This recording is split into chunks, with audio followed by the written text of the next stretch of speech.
I'd like to call to order this committee of the whole meeting of the town of Saugeen Shores and extend a welcome to everyone in the chambers this evening. The first order of business is a declaration of pecuniary interest, and I'll remind every member of the responsibility, and you can do so now or when it arises on the agenda. None declared. Then the next order is additions, deletions, or amendments to the agenda, and this evening we have none. Item 4 on the agenda is delegations, and this evening we have Amy Shute, and she's here to update us on the splash pad. Splash pad. Thank you. I get that out. Welcome, Amy.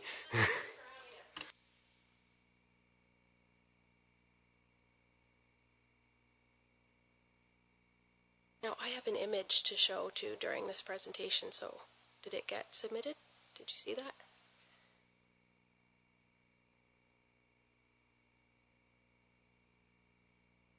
Have you've got it? Okay. I guess as long as you guys can see it. Yeah, that's it. Okay, so thanks for having me back to speak with you again about the splash pad project. Seeing that it was on the agenda for discussion tonight, our committee felt it was an opportunity we couldn't miss out on. We greatly appreciate the fact that you are discussing the plan, and we look forward to an exciting resolution regarding the project within the coming days. As you can see tonight, the committee has excellent support for the splash pad project, and many other community members expressed their support but couldn't be here due to prior commitments. We have made some exciting gains within the last few months, and our committee met with the Kincardine Lions Club to discuss their own splash pad project. It was extremely informative, and they were able to guide us through the process and make us aware of things they found to be very successful, as well as steps they would change along the way if they were to do it again. As you may know from our prior discussions, the Kincardine Lions Club, including funds from the municipality, raised just shy of $550,000 in 26 months. At first discussion, that seemed nearly impossible for us, but as we ventured out into our fundraising campaign, we realized it was a possibility for our community too. At this time, with only 2 fundraisers and 1 major donor, the Port Elgin Lions Club, we sit at approximately $125,000. We are currently in the end stages of planning our New Year's Eve event, which we've sold out 375 tickets to a month before the event. We are aiming to make another $10,000 at this coming event to add to our pot, and we have secured one of Canada's top-selling children's groups for our Children's Festival next July, another event we intend to make between $15,000 and $20,000 to add to our fundraising efforts. With just these few community events, we will have achieved 38% of our fundraising goal. We also have a pool tournament and aim to sell inscribed bricks next holiday season. The bricks would create landscaping features around the surrounding the pad, and be available to any community members wanting to sponsor the project and leave their name at the park location for all of its existence, which is actually about 25 to 30 years.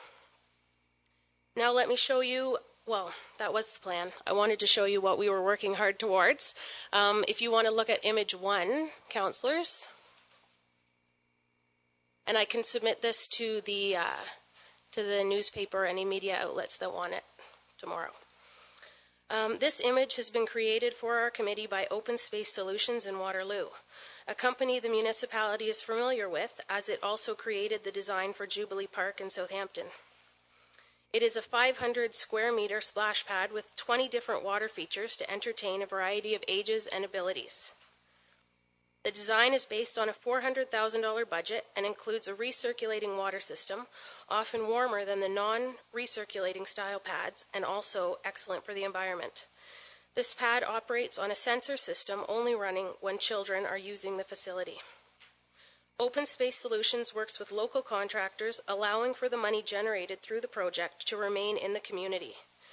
We have already had various companies approach us regarding construction, one being Carson's Plumbing Supply, who has graciously offered all necessary plumbing supplies at cost, on top of a monetary donation towards our final goal, and we thank them for stepping out so early on in support of the project. After much research and consideration, it is the desire of our committee that the splash pad be located to the north of the harbour, where there are already 2 existing washrooms, which also aligns with the motion before you tonight. We could add on to those buildings, creating change rooms and making any necessary upgrades that are required. In addition to the cost-saving factor of the washrooms, we felt the North Shore Harbourfront area was a perfect location, as there is already underground plumbing located in the vicinity, and it is an optimal location for families to spend an entire day enjoying the beach, the parks, the walkways, the famous train, picnic spots, restaurants, and the potential splash pad. Not to mention that it is accessible to the majority of our community by walking or biking, also aligning with the active recreation and trails mandate, providing accessible active play to all community members. It is our goal to complete the fundraising portion of this project by the end of 2016, at which point we would turn the funds over to the municipality and begin construction as the weather allows. We request that the municipality take over maintenance costs once the pad is complete, which are anticipated to be between $8,000 and $10,000 annually. To have a fully functioning splash pad for July 1st, 2017 would be an incredible gift to your community and its 2,000 children, maybe even more at that point with the most recent announcement from Bruce Power. In order to make this dream a reality for our community, we need your assistance. As already mentioned, our community, with the help of our committee, with the help of the amazing community, will commit to raising a minimum of 50% of the $400,000 cost. We feel as though we can rely on government funding and grants for another 20% or $80,000. With that said, we are here tonight asking for a contribution from the municipality of 33% of total costs. However, we would greatly appreciate any and all decisions made to support the project. It is our hope to end 2015 with the ability to leverage additional funds on the basis of a positive announcement from Council and the municipality within the coming days. The project is continually picking up momentum, and we want to keep that momentum going. To enter into another year of uncertainty that could potentially push the project right off the plate is not something we are willing to see. We have already committed 18 months of planning, organizing, fundraising, and many meetings, all while balancing full-time jobs and young families. We are looking for a solid commitment from you so we can push through to the finish line and see the fruition of our labors. The community is ready. Are you? I hope you were able to review the documents that I did send you, and if you have any questions, I will gladly try to answer them for you now or at a later date. Thank you. Thank you, Amy. Questions from committee? Comments? Councillor Dave Myatt, sorry. One of those Myatts. Thank you, Mr. Mayor. Through you. Thanks, Amy. That was a terrific presentation, and I congratulate you and your committee on the tremendous fundraising efforts and the work you've done so far. So did you say that the total cost was expected to be $400,000? Yeah. But the Kincardine splash pad was $500,000? Yes, they needed to include building of washrooms in that goal. And right now, I think with the washrooms that they have, that they are finishing up, that's about $100,000 worth of costs. I see, okay. So we got the advantage of existing infrastructure. Yes, absolutely. Nice. Councillor Grace. Thanks. Thank you, Mr. Mayor. Thanks, Amy, for the presentation. I have a couple of questions that you probably ran across when you were doing your planning. When I was doing my reading, one of the issues that arose with the recirculating water system was that there were some incidents of cryptosporidiosis, which is a waterborne illness that's related to feces in the water, which is that I guess water parks can be vulnerable to this because of toddlers and if they're not wearing the right kind of diapers and that kind of thing.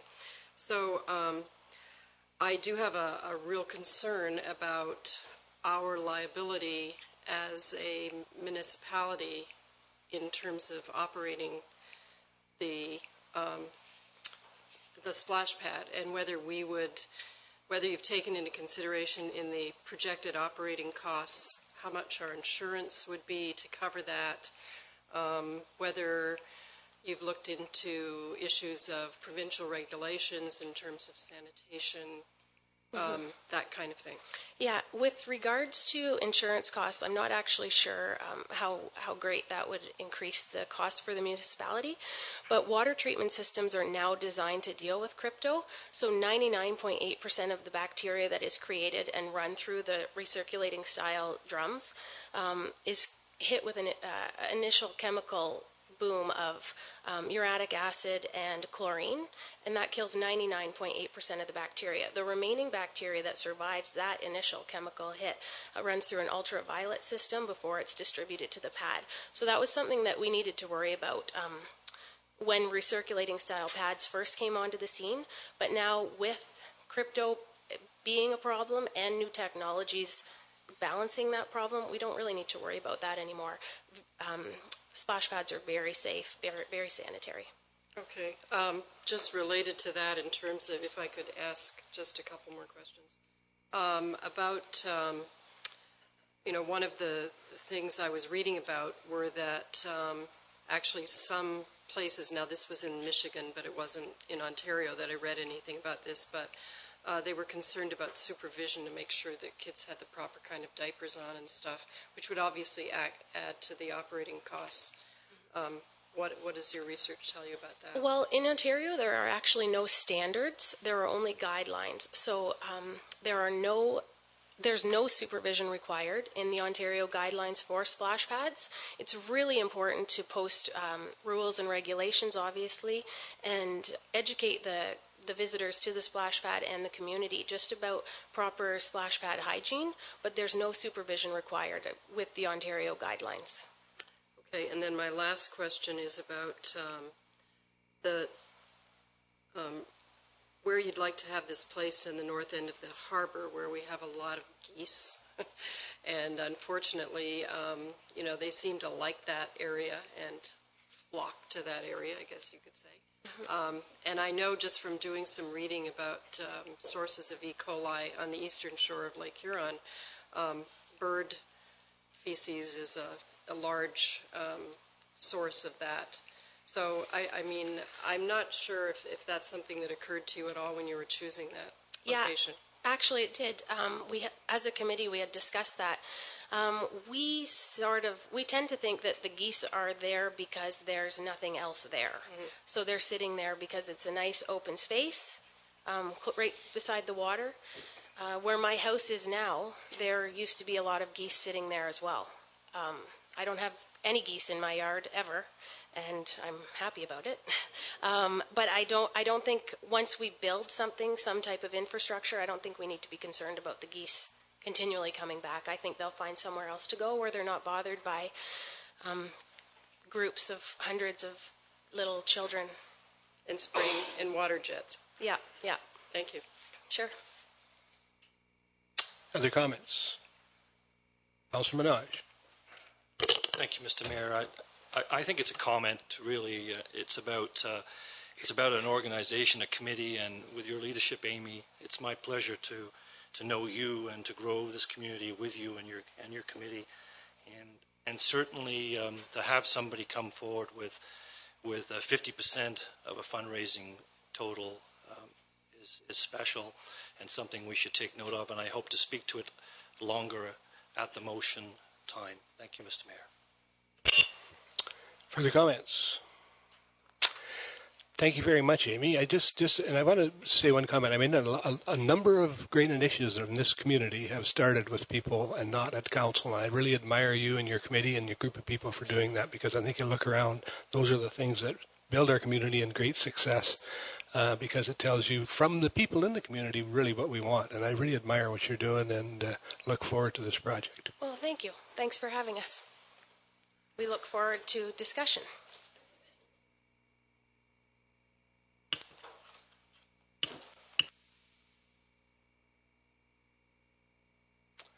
The next item on the agenda is a general government staff report, and it has to do with our insurance agreement extension, and our acting treasurer, Sue Dent, will present.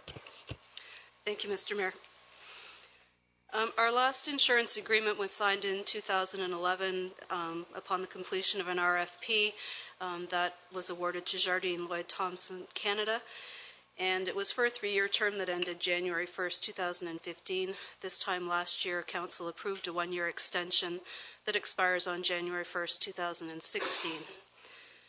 We have been in discussion with various other municipalities within the county and are still very much looking forward to preparing a group RFP. However, time did not allow for that to happen this fall as planned. We were unable to secure the services of a consultant to assist us with that.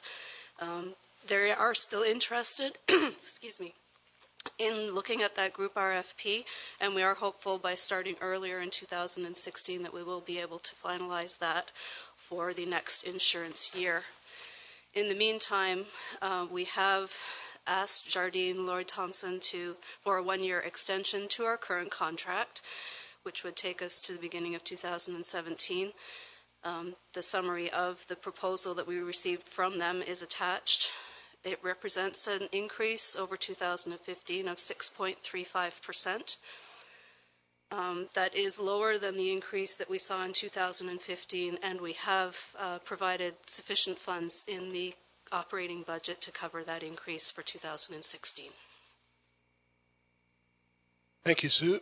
And then the recommendation is that Council approve the Municipal Insurance Program proposal from Jardine Lloyd Thompson Canada Limited at a premium of $254,063 plus applicable taxes for the provision of general municipal insurance for a 1-year term ending January the 1st, 2017.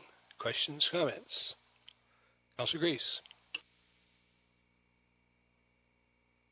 Thank you, Mr. Mayor. My question actually is for the CAO. With regard to what I understand were uninsured fuel tanks at the airport, would you update us on the status of that with regard to this policy, and have they been replaced? I think there was something in the budget about replacing them, and when will this happen, and will they be covered by this policy? Thank you, Mr. Mayor, and our Director of Community Services can correct me if I'm wrong, but I believe it is on the work program for the Airport Committee for 2016. We completed the work on both public works depots over the course of 2015.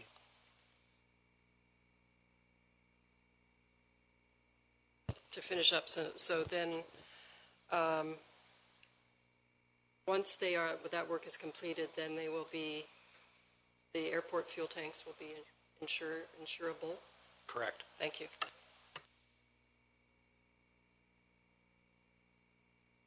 Further questions? If not, all in favor of the recommendation? That's carried.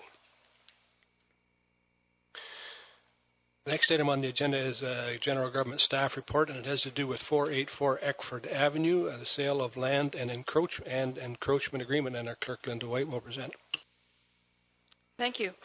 The town of Saugeen Shores owns an unopened road allowance between Walnut Street and Cameron Drive that runs parallel with Eckford Avenue. The unopened road allowance is located on the west side of Eckford Avenue between the traveled road allowance and the privately owned properties. This road allowance prevents privately owned properties from having legal access onto the open and maintained Eckford Avenue. 9 of the 16 property owners in this section have purchased the section of road allowance adjacent to their property for the purposes of enlarging their lot and to gain legal access to Eckford Avenue. Mr. Eric Kloss, the owner of 484 Eckford Avenue, is the 10th property owner to make such a request and has applied to the town to purchase the land identified on the map. Prior to selling the land, the town is required to complete the declaration of surplus land and the road closing processes in accordance with the established processes and procedures. The applicant, Mr. Kloss, is required to provide $5,000 deposit toward the completion of the road closing process and the purchase of the land. The applicant is responsible for all associated costs, including the advertising, surveying, legal fees, land transfer tax, and the purchase price of the land. Based on the 2014 appraisal, the land is valued at $3 per square foot. The applicant is also required for payment of the sanitary sewer service crossing the surplus land. The final cost will be calculated and collected at the time of closing the real estate transaction. Mr. Kloss's lot is a corner lot on Eckford Avenue and the unopened Copway Street road allowance. Unfortunately, sometime prior to 1996, a frame shed was constructed partially on the Copway Street road allowance. The size of the encroachment is approximately 77 square feet. Staff have reviewed the location of the frame shed and are of the opinion that over the long term, the shed should be removed from the municipal property and therefore do not recommend selling the land on which the shed is located. As a possible solution, Council may wish to consider entering into an encroachment agreement to allow the shed to remain in its current location. The terms of the town's encroachment policy and standard encroachment agreement is attached, and those policies will apply to this application. Thank you, Linda. The recommendation is that Council declare surplus to the municipality's needs and give notice of Council's intentions to pass a bylaw to close and sell the unopened section of Eckford Avenue located adjacent to 484 Eckford Avenue, and further that Council considers entering into an encroachment agreement to authorize the encroachment of a frame shed on the Copway Street road allowance. Comments, questions? Vice Deputy Mayor Huber. Thank you, Mr. Mayor. Linda, this is for Linda. The standard encroachment agreement time frame is 15 years. The fact that there's an indication here that it's desirable for the town to retain control of that area. Is there any opportunity to lessen the term, just to set up an opportunity rather than have to wait for 15 years to have advantage, to take advantage of something that might happen in that area? Yes, if the town requires the land, at that point the town can give notice of the encroachment agreement and withdrawing from the agreement. So if your question is if you want to reduce the term from 15 to 10 years, you can certainly put that on the table if that's the question. If the agreement can be voided in that time frame, the answer is yes, it can be. Councillor Mike Myatt. Thank you, Mr. Mayor. I support this motion. There's obviously some precedent setting. There have been other sales. My question to you to the clerk would be, Linda, the estimated value of $14,000, is that from a letter of opinion? Is that from a certified appraisal? Where does that number come from? Yes, it's from an appraiser. Official, like a certified appraisal? Yes. Deputy Mayor Charbonneau. Thank you, Mr. Mayor. Linda, I just wonder with regard to the encroachment and the license fee, there's no indication in the agreement of what the fee would be or the cost for the property owner to have this encroachment. Do we have a policy around where we would set that, and can you just indicate where that what that fee would be? Okay. There isn't a policy that sets what the annual fee for the encroachment is. So based on previous practice, our charge is 82 cents a square foot. That was right along the lake. And then the other example is a minimum of $100. So in this case, it would be a $100 annual fee. Okay. Thank you, Mr. Mayor. I guess we're looking for direction. It's clear. I think we have an issue with the sale. The encroachment is now. I think there's an opportunity now to have that agreement signed, and I would say that we do that conditional on the whole agreement proceeding forward. Everybody fine with that? Then all in favor of the recommendation? Opposed? That's carried. Thank you.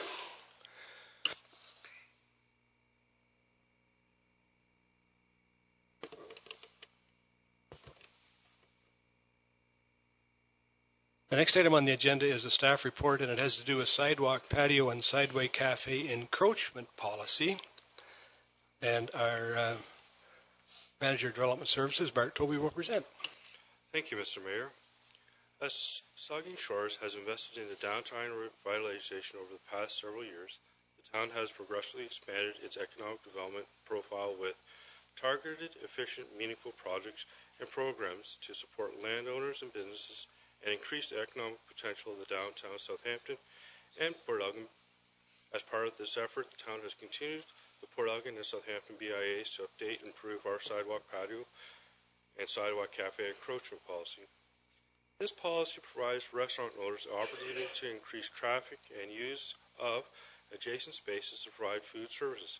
The policy provides specific requirements which restaurant owners shall address if they want to expand onto the town-owned lands for summer service. Revisions to the policy shown in red in the attached draft have been reviewed and supported by the Southampton BIA. Staff are meeting with Port Elgin BIAs for comments in the new year. Significant revisions are summarized as follows. Decking may be permitted, decking as raised platform that may be constructed in and on a street parking space, which would allow for patio to be enlarged while maintaining a clear pedestrian pathway. In the current policy, there is a limited opportunity for sidewalk patio cafes since decking is not included. Allowing decking provides restaurant operators another opportunity to provide food service. As should be noted, the decking would extend onto Goddard Street or Albert Street below the street curb, would likely not permitted by MTO. However, along cross streets in Port Elgin or High Street in Southampton, it could be a visible option. Lighting, propane heaters, fencing, umbrellas may be permitted subject to the requirements outlined in the policy. In the current policy, these items are not permitted in cafes. The relevant business improvement associations will sign off on the proposed patio cafe prior to town's approval in the current policy. The BIAs are not involved. In addition, town staff have enhanced the pedestrian vehicle safety provisions and strengthened the municipal liability provisions related to potential increases in usages of sidewalks and restaurant use. The current policy contains only vague and/or ambiguous provisions for maintaining pedestrian safety and visible and managing liability.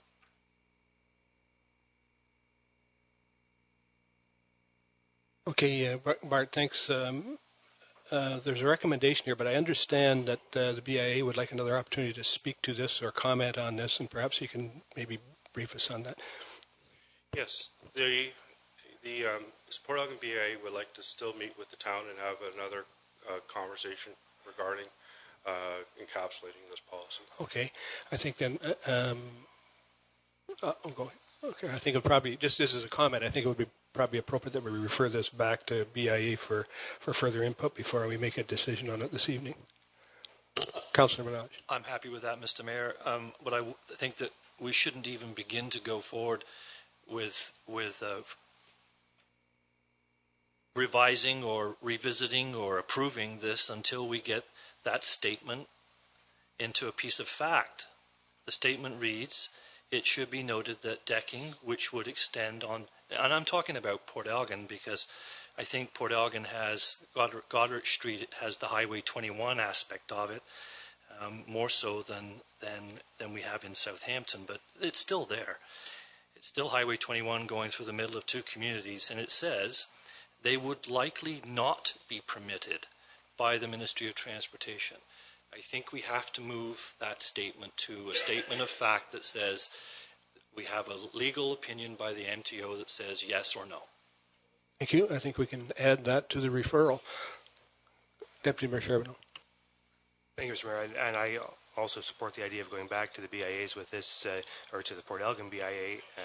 That needs to be done before we can move it forward at all. But I just wanted to make the statement that I strongly support this policy, and what makes it the point that should be made clearly to the BIAs is that this gives them the ability to control whether or not these are placed. There's a lot of concern with this policy with regard to parking and and the impacts it would have on parking in the BIAs. But I think this is a very consultative approach that the Director of Development has chosen to take with this in order to bring the BIAs in and give them the ability to consult on each and every one of these installations. So I hope you'll make that point clearly to them at the Port Elgin BIA when you go back to them, that the intention here is not to run roughshod over what they're trying to do down there, but to work with them in order to collectively improve the downtown.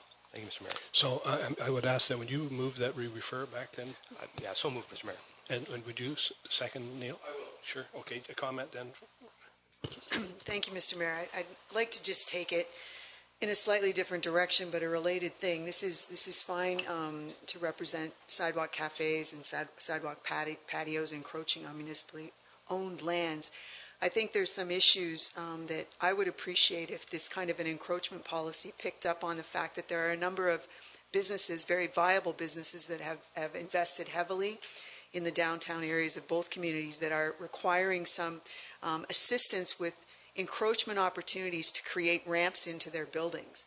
And they've been told no so many times because we have nothing there that enables that kind of encroachment. So this is fine, and I look forward to seeing this before us for discussion. But I would appreciate if this also picked up some opportunities for a number of businesses to provide better accessibility into their existing incredibly viable, vibrant buildings, because they need a little bit of the sidewalk to build a ramp into a building.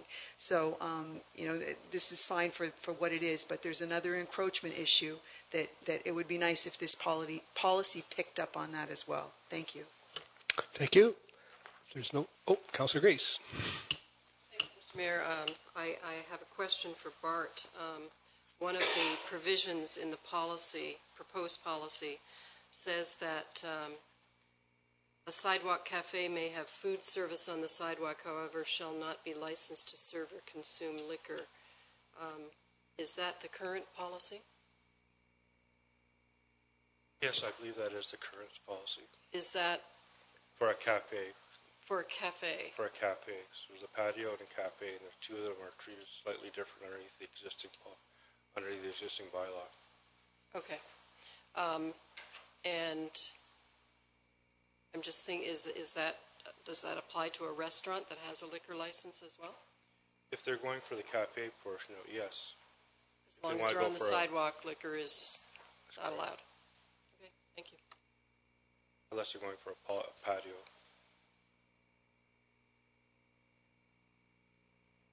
If it's a patio, then and it requires fencing. It'll be fenced. It'll need to be fenced probably because of the Alcohol and Gaming Commission liquor licensing. Okay. Has to be an enclosed area. Has to be enclosed, yeah. So we'll have some more discussion when this comes back to council after this input. So I'll ask then all in favor of referral. That's carried. Thank you. The next item on the agenda is a staff report on as assumption of works for Plan 3M 223 Sandy Acres subdivision. And again, our Manager of Development Services, Bart Toby, will present. Thank you, Mr. Mayor. Lord Elgin Estates Development, Ltd., L-E-E-D-E-L, entered into a subdivision agreement with the town to develop the land shown on the attached drawings.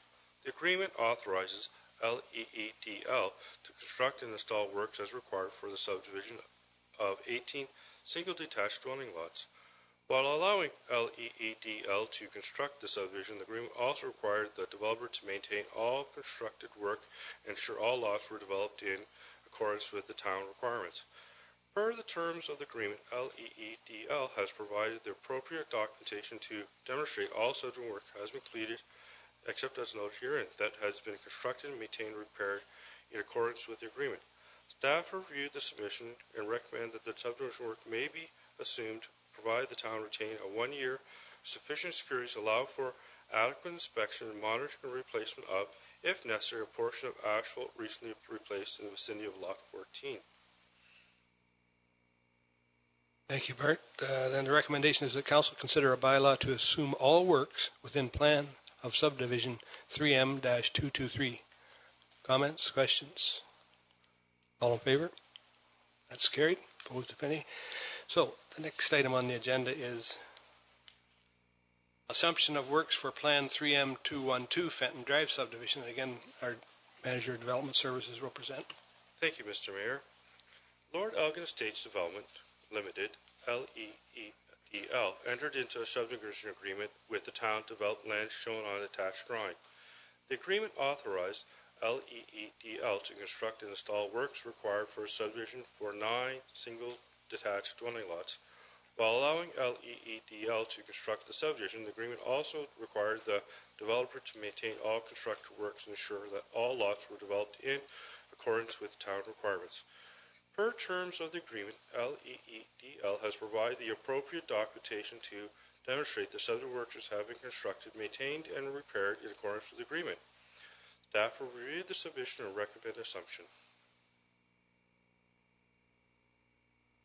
Thank you, Bart. Then the next, the recommendation is that council consider a bylaw to assume all works within plan of subdivision 3M-212 and that block 10 of plan 3M-212 be assumed into the municipal road system as a public highway. Comments, questions? All in favor? Opposed, if any. That is carried. The next item on the agenda is a site plan agreement with the Feed Mill Center Incorporated, and again, our Director of Development Services will present. Thank you, Mr. Mayor. The Feed Mill Center Incorporated proposed to construct a multiple occupancy commercial building on the lands on Goddard Street as indicated on the attached map. The property is situated immediately south of the Canadian Tire store. The lands are currently vacant. The owner is proposing to construct a 1,094 square meter commercial building. The owner is proposing a site plan and associated plans which address the required zoning bylaw and design guidelines for the lands. Additionally, the owner is receptive to locating a gateway sign on the lands. Cost of the installation and maintenance of the town-owned gateway sign will be at the town's expense. The owner is indicating over the weekend that they would like to include details of the sign under a separate agreement at a later date. The following changes have been proposed to Schedule C of the site development requirements. Sentence 20, remove free and clear of encumbrance to replace with on subject lands, and add the following as sentence 21. If the town advises the owner of its intention to install a gateway sign on the subject lands, the details for its construction, installation, and maintenance shall be incorporated into a separate gateway sign agreement. The owner is proposing securities to ensure completion of all site improvements. It is recommended that the town proceed with completing the site plan agreement once the developer has deposited the necessary securities associated with the agreement or the executed agreement. Thanks, Bart. Then the recommendation is that Council consider a bylaw to authorize a site plan agreement with the Feed Mill Center Incorporated for a new multiple occupancy commercial building. Questions or comments? I'll start here. Councillor Grace. Thank you, Mr. Mayor. Were there a couple of paragraphs that we didn't get? Okay. That you read? Yes, there was. And I heard something about at the town's expense, but it ran past me. Sorry, a gateway sign. The owner proposed the town had proposed, and the owner were in conversation with putting a gateway sign at that location. So we changed the paragraph to make it clear, because it was a bit ambiguous in the original document, make it clear that the gateway sign would be at the expense of the town, and any construction involvement with that would be the town. That would be done under a separate agreement at a later date. Councillor Mike Myatt.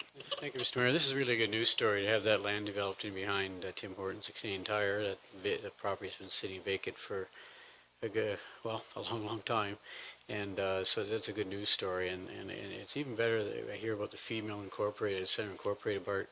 And perhaps it's a question of Jane, but it's great news that they're talking about including one of our gateway signs on that property.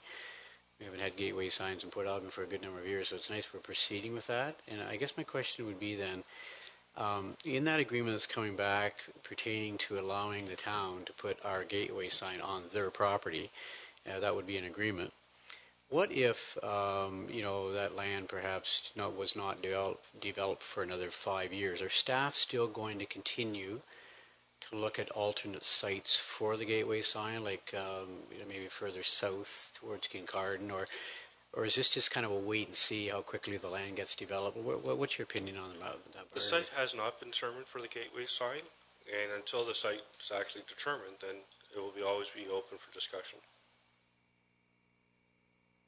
It doesn't necessarily lock up that location, like if the land wasn't developed for 5 years, it doesn't necessarily lock that up. Like we can get out of that agreement and relocate if we chose to do that? That's correct. It's an open agreement. It just shows intent from both parties to continue talking. Oh, Councillor Minaj. Thank you, Mr. Mayor. So my only consideration for this development is one that we've spoken to before throughout the community, and that is we have a number of lanes of traffic here, including a left turn lane, and we're now going to create segmented driveway entrances. We already have them; they're very wide, but we don't have the businesses there. So now we're going to increase the number of businesses, and we're going to narrow down the potential entranceways.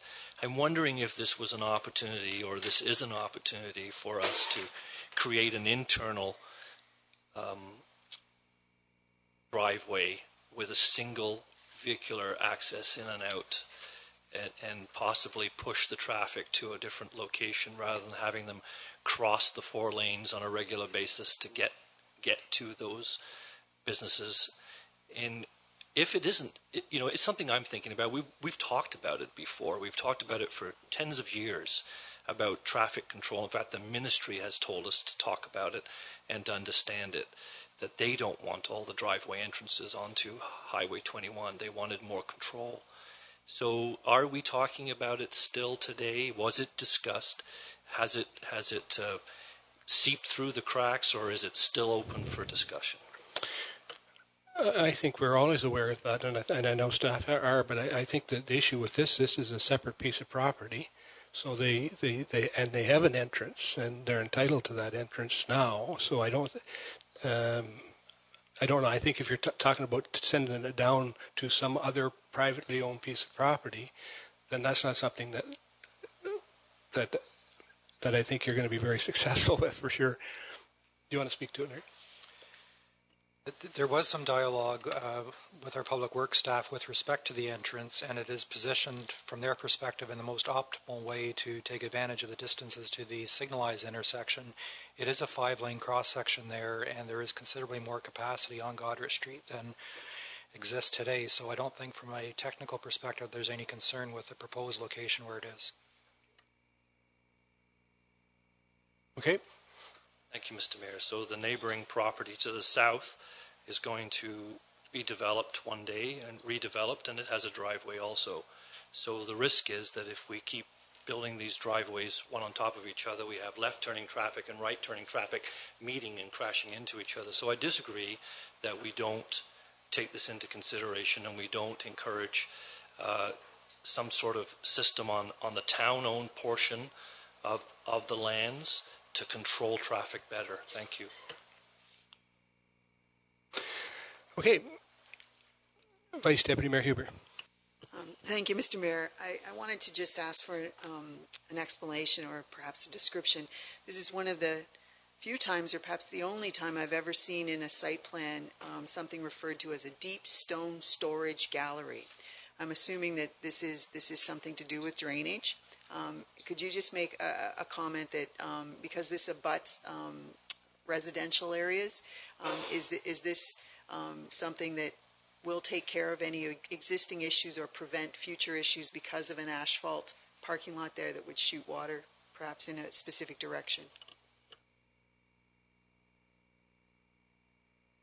Through you, Mr. Mayor, yes, the applicant was required to submit a stormwater management plan, and that is in fact a place where it will congregate in higher velocity events.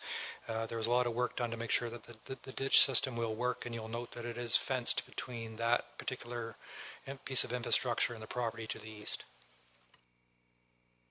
Thank you. Further questions? All in favor? Opposed, if any? That's carried. Clerk gets a rest.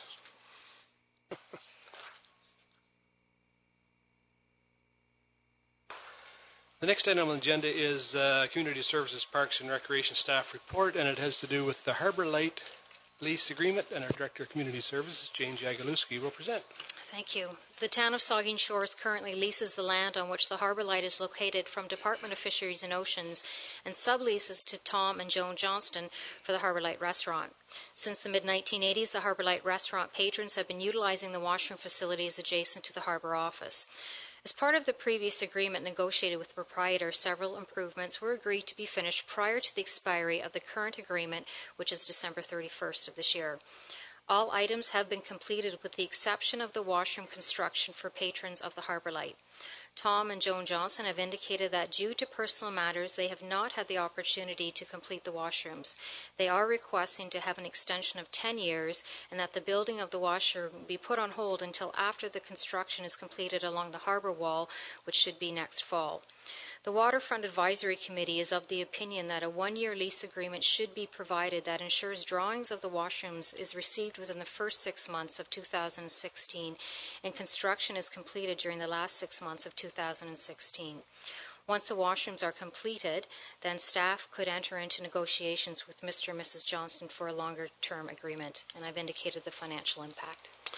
Thank you, Jane. And the recommendation is that Council considers passing a bylaw to extend the Harbour Light Agreement by 1 year to December the 31st, 2016. Comments? Vice Deputy Mayor Hubert? Thank you. I just want to make sure that I understand what one sentence means in here. When the Director of Community Services just read her report, she mentioned that once the washrooms were completed, then staff could enter into negotiations for a longer-term agreement. The report that we received says that staff would enter. There's a difference there. I would be more in favor of the could idea than the would idea, just because of all of the discussion that we've got going on about the waterfront. So can I assume that it is a could situation? Yeah, like any agreement we have, we negotiate for all of those. So at such time when we are approaching the end of a potential 1 year agreement, if approved tonight, we'll start to have those discussions on what that future looks like. Councillor Rich. Thank you. Through you, Mr. Mayor. So the one part of that says that several improvements were agreed to be finished prior to the expiry of the current agreement, and all items have been completed. What are the items that were completed? When we entered into negotiations last time with the proprietor, it was for a 5-year agreement, and we mutually agreed upon several projects to be completed. The first major one was the roof line. There was quite a sag in the existing roof line, so they spent about $15,000 on the structure of the roof line and a new roof. They did some improvements to the restaurant inside the kitchen itself, which although patrons didn't see, it certainly made their operations a little bit more appeasing. And we encouraged them to put some tables and chairs out along the sidewalk for patrons to sit on at the front of the harbour as well. They did do some limited seating out there too. So how far down the line do you think we get before we kind of feel like we're obligated to go with them? And I think that the one thing to me is that as Waterfront Committee moves forward and we start to think about our vision for the harbour and that area for the future, more money that they invest, the more tied into their vision as opposed to our vision we are. Would you agree with that? Or? Potentially, and part of our negotiations to date have kept them abreast of what the EDA drawings were. They were part of the discussions for the entire waterfront master plan, so we've encouraged them to be part of that process throughout the entire duration, to have a bigger view, bigger future to a mutual understanding of where we should be going with the waterfront. And so at any time, do you think we'll start a bid process before we go forward to give other businesses an opportunity to look at that space as an opportunity to lease, or are we more or less, I'm just trying to get the historical idea of what the agreement looks like. Yeah, keep in mind we don't own the building. We purely sublease the land. So the Johnsons in turn own the building, own the facility, own everything that's entailed with that as well. So it's a fairly substantial negotiating process for what we're looking at. Councillor Dave Mayette. Thank you, Mr. Mayor. Through you, Joan, they entered into an agreement to build washrooms some 5 years ago. 5 years ago, we negotiated with them for several projects to occur within their 5-year duration. And presumably the washrooms is the biggest and most expensive portion of that. But what I'd like to just say, though, is that the Harbour Light Restaurant is an iconic business in Saugeen Shores and in the Port Elgin Harbour. It's got that old feel charm to it, and it draws a tremendous crowd of people. And many people come from out of town, and they have to make their pilgrimage, whether it's for breakfast or whether it's for ice cream. And they talk about the old charm of Southampton and the old charm. There's nothing more old and charming than that place. And I would hate to see it get to a point where we force the likes of Tom and Joan or maybe their successors into investing money into something that potentially doesn't have payback, because it's only a seasonal business. They only run for the May 2-4 weekend till the boats come out, kind of thing. So it's difficult enough for a full-time business in the community to make a go of things without having to make a substantial investment like we're asking them to do. And I'm just I wondered what the reasoning was for requiring the washrooms. The washroom, the town washroom, is mere steps away around the corner. They've got washroom facilities in the back for their staff, which I believe is the regulation. So is there overarching regulations that are forcing them to have their own washrooms, or is it just to alleviate the wear and tear on the town's washrooms? A little of both. Certainly in conversations with public health, there is a desire for them to have their own washroom facility. The Harbour Light stays open longer than the harbour does itself. So our staff are required to do the cleanup in many cases in the morning. Joan does certainly assist with that throughout that process as well. We're hearing from our harbour community that there is a strong desire to have a boaters-only washroom facility as well. And you will recall in the 5-year capital forecast, it indicates for the a construction process of washrooms and a harbour office at that point, and that's showing in 2 to 3 years down the road. So they all play part and parcel. So if we look at through that process, the potential of having public washrooms, harbour washrooms, and the Harbour Light having their own as well for the patrons, for them to use as well. Yeah, I would just hate to see that business forced out of viability by some regulations. So I don't imagine we're talking about a large washroom like one of the public washrooms that are owned by the municipality, more No, of absolutely a not. single stall affair. Yeah, we took the liberty. I invited our CBO down to the facility to meet with the proprietors as well and to have a conversation to see what the requirements would be based on their seating capacity. So they have been working with BART, and they have actually gotten some drawings prepared as well. So they've certainly started the initial stages of getting a washroom facility down there, and they see the value too of having their own washroom facility there as well. Very good, thank you. Councillor Minaj.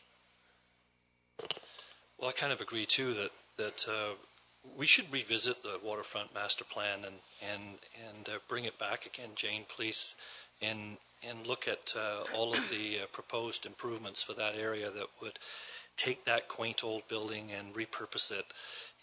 And I would like for you to remind council, please, about the clause that says that if in fact we were to develop and have a huge business partner that wanted to develop the waterfront and include that area, what are our lease agreement regulations with respect to ending the lease? Thank you. Typically with all our lease agreements, we provide a termination clause with all of them. Is that what you're referring to? Yes. Okay. Yeah, there is a termination clause with all of them, and I must apologize. I thought the agreement was going to be attached this evening for you to view. Based on our 60-some number of agreements, I believe the termination clause is still part of this. Deputy Mayor Sharp.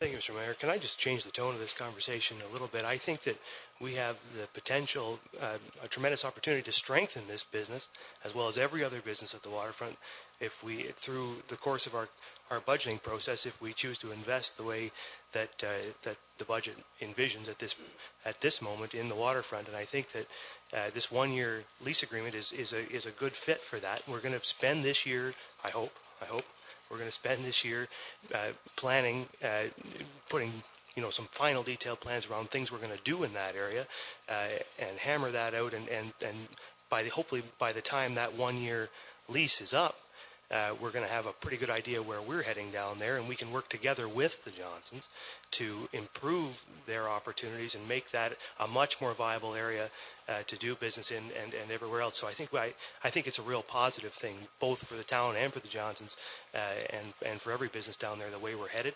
And I just wanted to put that out there. I think that's the way that we should be looking at this. Thank you, Mr. Mayor. Thank you. I just one comment, and I know, Joan, they have the owners have for a long time wanted to proceed with this project.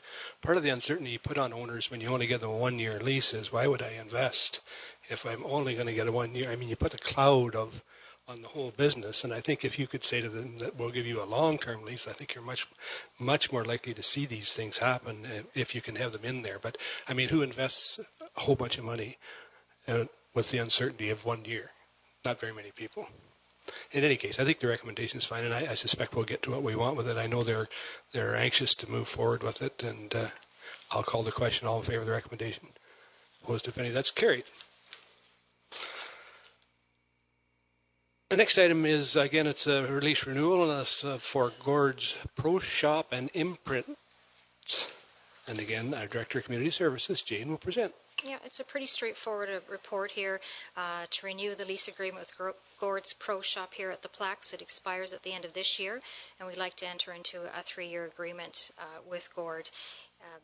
The relationship with the town and Gord has been certainly agreeable with no issues, and staff's recommending the continuation of this with an additional 3 years.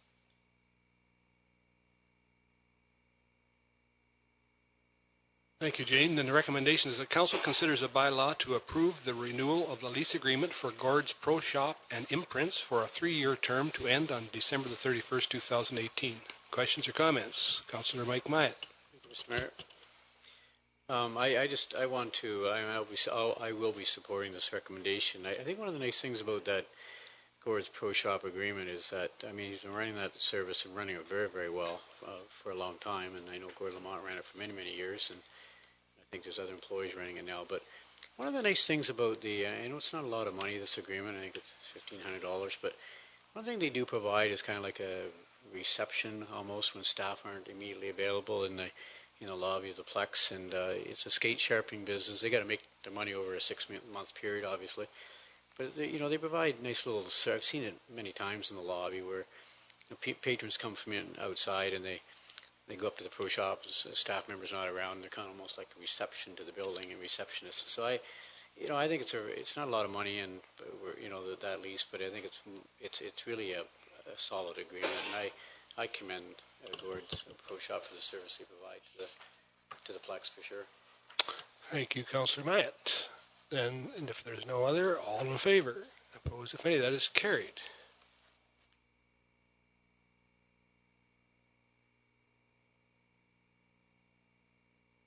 We did.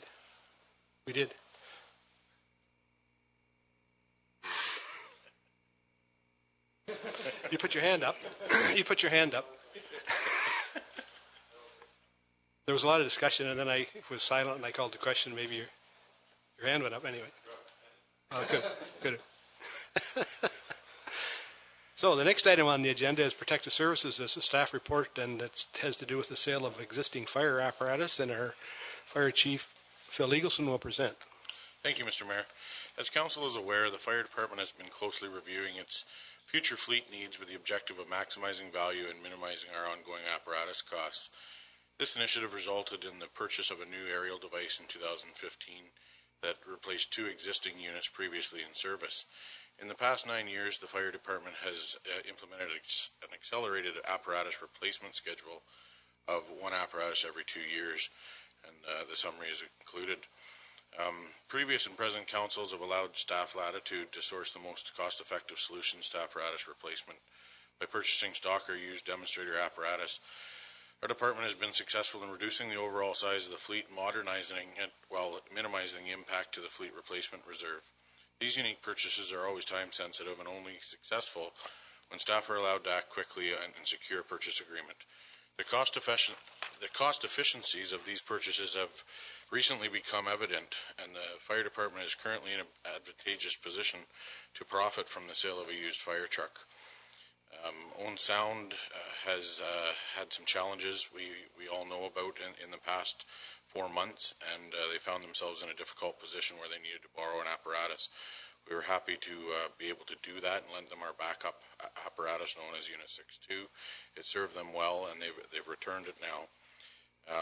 The return of the truck also came with an offer to purchase this truck, and Council can see the values there. The offer to purchase is greater than our original purchase price and far greater than our current depreciated value. The recommended sale will create an opportunity to replace a pumper in the 2016 forecast with a budget with a more versatile apparatus that will allow future further reduction in overall fleet from 7 units to 6 units without reducing the town's emergency response capabilities. If approved, this project will also balance future apparatus replacement schedules and prolong the lifespan of the 2 existing fire stations, allowing for the needed space to house the apparatus. The financial impact is outlined in more detail and demonstrates how over the longer term the savings to the fleet reserve are accrued. These savings are supplemented by a reduced number of vehicles to own and maintain over the long term. This recommendation was not arrived at easily, and staff would like to acknowledge the dedication of the firefighters. Approval of the sale of the existing apparatus should only be considered if council wishes to utilize the equity it has in the existing apparatus to offset the cost of apparatus replacement in 2016 and 2017 as now proposed to reduce the overall fleet size. Council can see the financial impact there. Thank you, Philip. The recommendation is that approval be given to staff to proceed with the sale of a 2012 Spartan Force Fire Truck to the City of Owen Sound at a price of $338,000 plus applicable HST, and further that the draft 2016 capital budget and fleet forecast be amended to include the proposed addition of a used demo pumper in 2016. Councillor Myatt. Thank you, Mr. Mayor. So, when we bought the Quint, we had a pumper that the pump wasn't working on, and so it was just a tanker. This isn't the one we're talking about. No, it was disposed of and traded in. Okay. Quint. This is setting us up to do the same again in 2008. 2 units. However, what we're considering here is a 2016 purchase of a truck that's greater capabilities than the truck was found, right? So that we can carry on with what we're doing. They just require more water handling capacity than they currently have? Correct. I see. And we're selling it for more than we paid for it? Correct. I've got a vehicle I need to sell. I'm going to talk to you about it. All right. Thank you very much. That's an excellent report. Vice Deputy Hubert. Thank you. I'm supportive of the motion as well. I did want to ask, though, the fire chief to, at a future budget meeting, perhaps, when we look at the fleet forecast over time, I'm just concerned in the sense that this will be the second piece of fire apparatus that will no longer be potentially part of the fleet very soon. And we have the potential to be creating, if some of the development proposals that have been before us recently, there's some big chunks of land about to have some residential units put on them. And I just think it would be appropriate perhaps at, if not the next budget meeting, a future meeting, if you could just update us on just sort of the long-term forecast. And I understand and completely appreciate all of the reasoning behind, we can do this and it will set up that, two can become one. I'm just curious, though, when does that point get met where we've got enough new residential development that we would have to enhance the fleet by adding again, and I don't think we're going to get there for a while, but we have had some recent development proposals that have been pretty big. So just at a future meeting, if you could update us in that regard, just to look forward to that 5, 10, 6, 8 years down the road. Thank you. Councillor Rich. Yeah, thank you. Through you, Mr. Mayor, I'll throw in my 2 cents. So since I've been here, we had a $900,000 quote for a Drytron that you found a $40,000 unit to replace. You've also managed to replace 2 apparatus with 1 with a Quint. Thirdly, you got Draeger SCBA for the guys, or for the firefighters, at about 60% of the cost of new. And now you're selling a truck for more money than you paid for it. I got to say, Chief, I'm pretty impressed. Thank you. Thanks, John. I just, and along that line, I really admire what the chief has done with the fire department and looked at this in the long range and made some difficult decisions. So I'm sure it's always hard for firemen to give up equipment. I know that, but I admire what you're doing with the fire department, and thank you for your dedication, Phil. So a question then, all in favor? That's carried. So we have a number of items on the agenda, I guess, for information. There's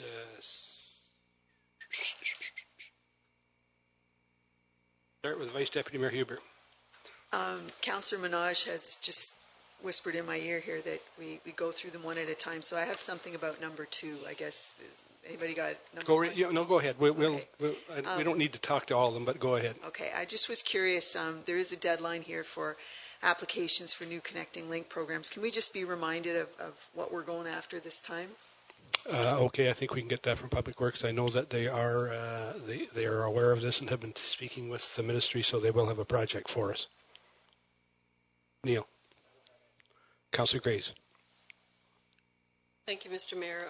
I just wondered if we could put a link to the NWMO report on our website so that it's available on the NWMO website, but it might be easier for people to look at it that way too. I think we probably can. Thank you. Thank you. Any other comments? Vice Deputy Mayor Huber. I'd just like to also, because it's coming up in our next meeting agenda, draw your attention to the Recreation and Active Transportation Committee meeting minutes from November, wherein we had a presentation related to the splash pad and made some comments there. So I just remind people that those are there for consideration too. Thank you. Okay, if there's nothing else, then a motion to adjourn. Councillor Madison and Deputy Mayor Sherbin, all in favor or adjourns? We'll take a 10-minute break and reconvene at 8:45.